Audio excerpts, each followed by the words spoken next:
No. Stone to the Millen family that I was mentioned. Harry and Elizabeth are still alive and well. They live on 3rd Street in Hockendauqua. They had 13 children.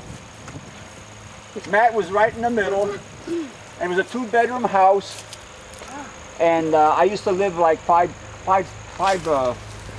houses away from them when I used to live with my grandmother when my father was in World War II. And well, the kids just found a place to sleep at night. Nobody had their own bedroom, their own bed and that stuff. They just found a place to sleep on the floor, the sofa, or whatever. And they managed. Now everybody has these McMansions and everything. You know, they can't. This is a brand new development. It's only 5 years old. And a lot of the people that live here specifically built their house here because of the trail. In fact, the lady that lives here, she's a worldwide traveler.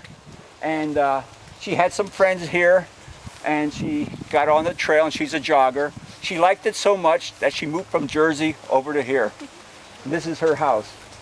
And she's a good friend of the trail. Yes. She donated the split rail fencing, which an Eagle Scout project installed for her.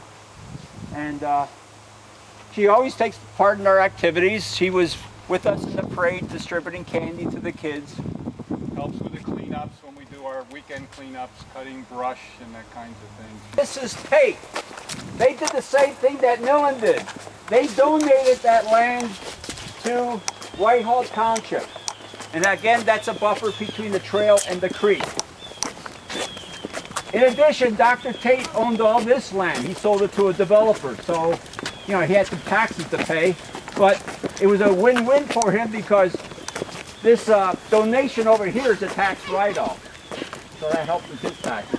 And it's a win for us because now we have all this land that will stay in its natural state along the trail. Yeah, it's over a half a mile long, so a half a mile of the west side of the trail south of Center Street is all protected.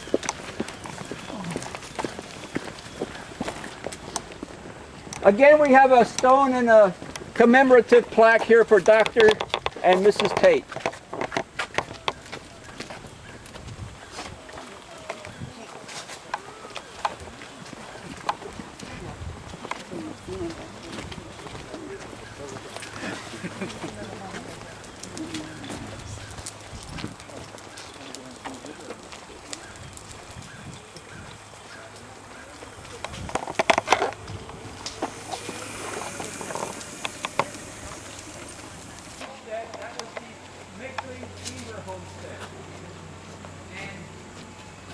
That originally brought her from Washington, he developed a quarry there.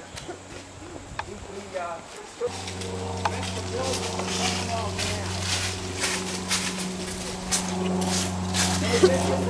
the Valley. Also went into the bridge supports of the Golden Gate Bridge, the base of the Statue of Liberty, and many other concrete structures in the world. Yeah.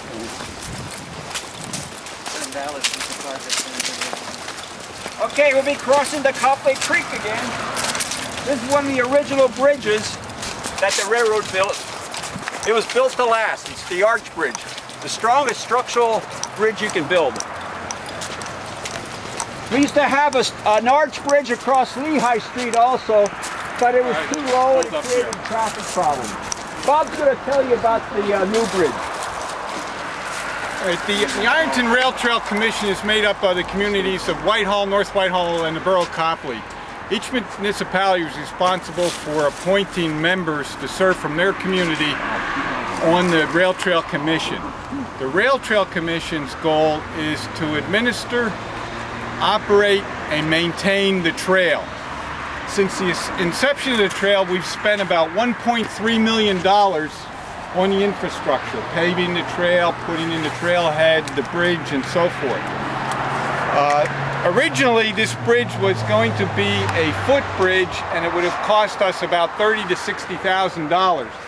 However, since it crossed Lehigh Street down there, Lehigh Street is a PennDOT road, and we had to meet PennDOT specifications. Because of that, that $30,000 to $60,000 bridge became a $500,000 bridge. Now, the one benefit is we can take vehicles across the bridge. It's that strong. We won an award and was recognized by the Pennsylvania government, by PennDOT, for the aesthetic design of the bridge. If you look at it from underneath and you see that faux stonework and so forth, it is really a pretty bridge. In reality, it comes from all the taxpayers in the state and the United States. We get our funding primarily from two sources: the Pennsylvania Department of Transportation and the Department of Conservation and Natural Resources through grants. So we, Ray and I, and the rest of the commissioners apply for these grants through PennDOT or DCNR, and either we get them or we don't. And if we get them, we spend them. And then, of course, they come out and check and make sure that the money they gave us was to go where it was supposed to go. It didn't go for Ray and our trip last year to Hawaii with our wives.